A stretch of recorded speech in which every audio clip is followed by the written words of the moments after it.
Hi guys, welcome back to Iggy's Toy Parade and Soldier Review. This is your host Iggy. Yippee! Thank you for that.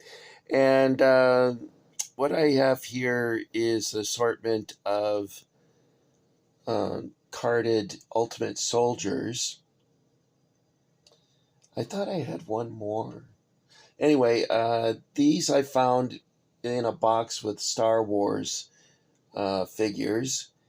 And what's interesting about this is the very last Ultimate Soldier figure I ever bought is this guy right here.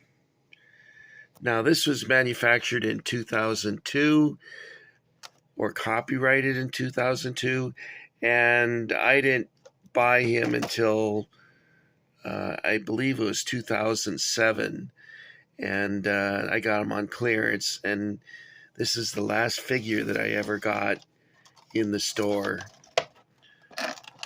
So let's take a look at him. You can see here that they changed their packaging. 21st Century Toys began with packaging that looked like that. And then they switched it up. You can still see their 21st Century logo there, which is a rifleman kneeling in front of what looks like the sun. And then this is the name brand. So what do you think of this, guys?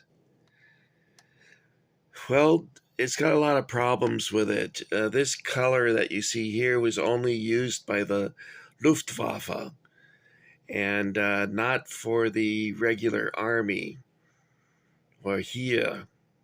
I'm not sure how they say it. It looks like it's hair, but it's here. It's here. Oh, good.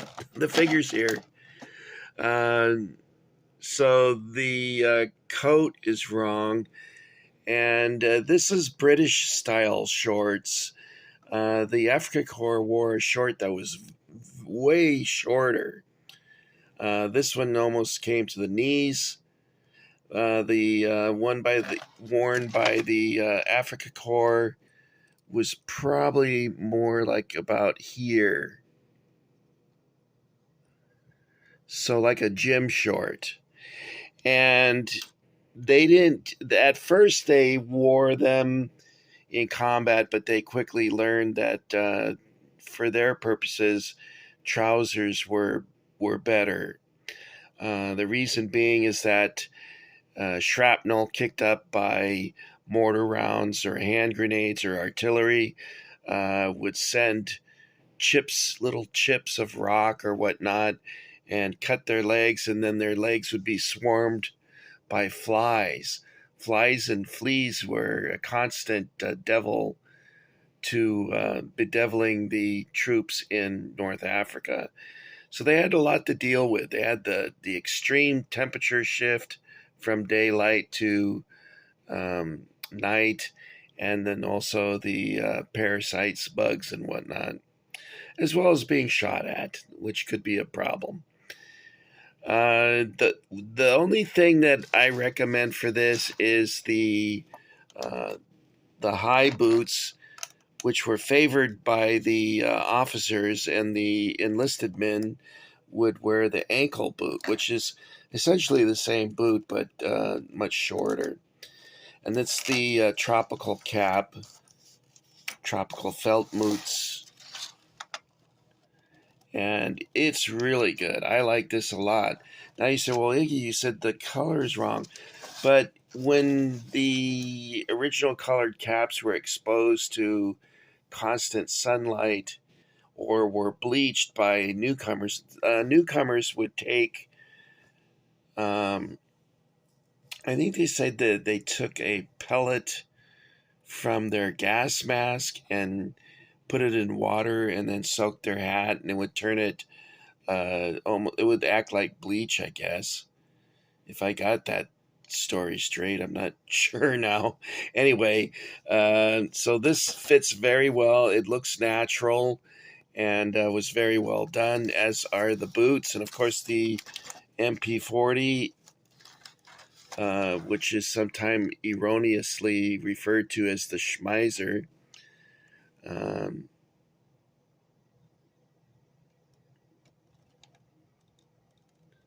and the belt looks pretty good, I guess. So there he is. He's got that zombie look about him. But look how poorly this package is done in storage. It's actually opened. The glue dried up and this broke open. And look how yellowed the bubble is. This used to be a clear plastic and now it's very, very yellow. Hopefully it's a mellow yellow. But you know what? As yellow as this one is even worse. Look at that, guys. It's an amber color. And it was a clear plastic, and now it's an amber color. I got all of these figures you see here, I got on clearance. It says here that it looks like a Target sticker. Where is it? Here. And these figures were originally $9.99, and this one I bought for $6.99. And this is of a Fallschirmjäger. And he's wearing the jump smock. And he's got the distinctive parachutist helmet, which looks like a regular German helmet with the skirt cut off or shortened. He's got a Gewehr 42, which is an awesome weapon. It's too bad that all their troops weren't armed with that. They would have had a greater impact. So he's a pretty cool figure. He's got jump boots on. This one here is regular Army. And I think he's also armed with the MP40. Maschinenpistole 40. I think that's right. And he's got the Stahlhelm. He's got the jack boots. And he's a pretty cool figure. It looks like the same fella as the Africa Corps guy. Is it?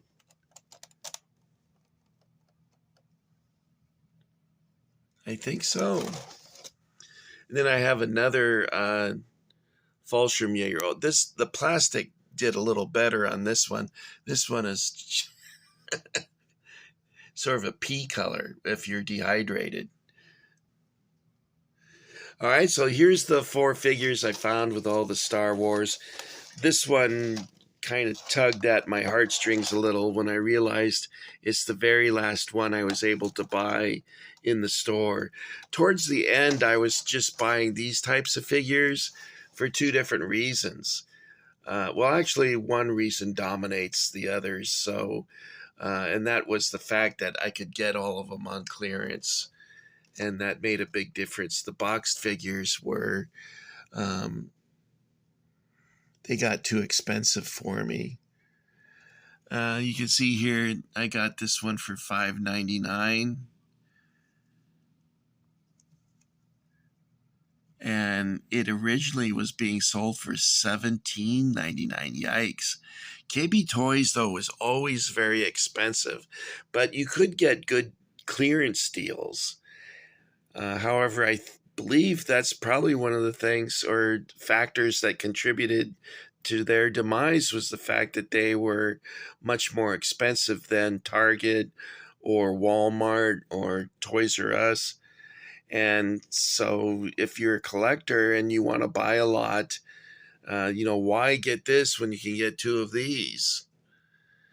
So that pretty much killed KB Toys.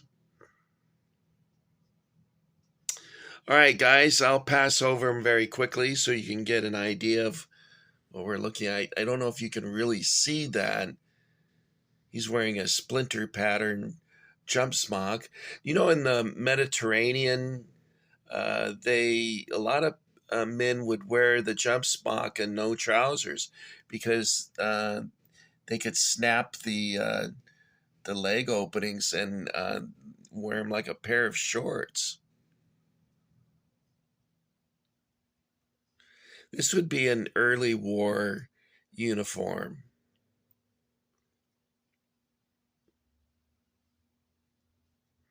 See, this looks like 1940. Between 1940 and 42, the soldiers probably all looked like this. Okay, that's all I've got for you.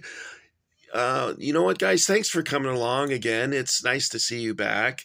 And for those that are new to the channel, why not check out a couple videos and see if you'd like to subscribe and, hit the notification, blah, blah, blah. You guys know the drill. And leave me a comment and a like if you would. Um, I don't know if that helps me, but it does encourage me. It makes me feel like I'm not doing this for nothing. Because believe it or not, a lot of work goes into this because I would have to go through storage. And before my brother and his son helped me, I had a big stack of boxes collapse on me, and I wasn't able to get out because my legs are kind of weak and I was unable to stand up. And I thought, oh my God, I'm going to die here. But after about 30 minutes of struggle, I was able to extricate myself from the big mess I had caused when I grabbed the wrong box. At any rate, why did I tell you about that? Well, what do you guys want to do this time? We've been eating a lot. You know what? I would like to introduce you guys to Knott's Berry Farm. I kind of grew up there. I used to go there so much because when I was younger, it was free to get in. They only charged you if you wanted to go on a ride. So they would give you like tickets. And if you wanted to go on the mine ride or the later on, they introduced the log ride. In the beginning, though, they had the train, the stagecoach ride, and the mine shaft. And those things required tickets, as did the Haunted Shack. And the Haunted Shack was really cool. I was very sorry to see that they tore that down. And I used to enjoy walking around the ghost town, and it was fun to see the concert that they would put on. They had this what looked like a circle of wagons. I sure have weird speaking problems. A circle of wagons, and in the center was this huge fire pit. I mean, it was big. And then there was a stage, and they would put on I don't know, a concert of some sort, or dancing and concert. Later, they replaced all of that with a stunt show. And I think the stunt show, the last time I went there, I got to see that. I was there with my brother in January of this year. And anyway, I'd like to introduce all of you to Knott's Berry Farm. So why don't we meet up there, and we'll reserve a mine train, and we'll all go on the mine train together.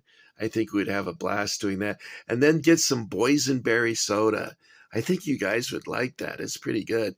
And it also comes in a diet variety. Okay, guys, that's all I got. And I'll just say adios. I learned a Spanish phrase. I had a customer, he was buying wine or something, or no, beer. And he didn't speak English.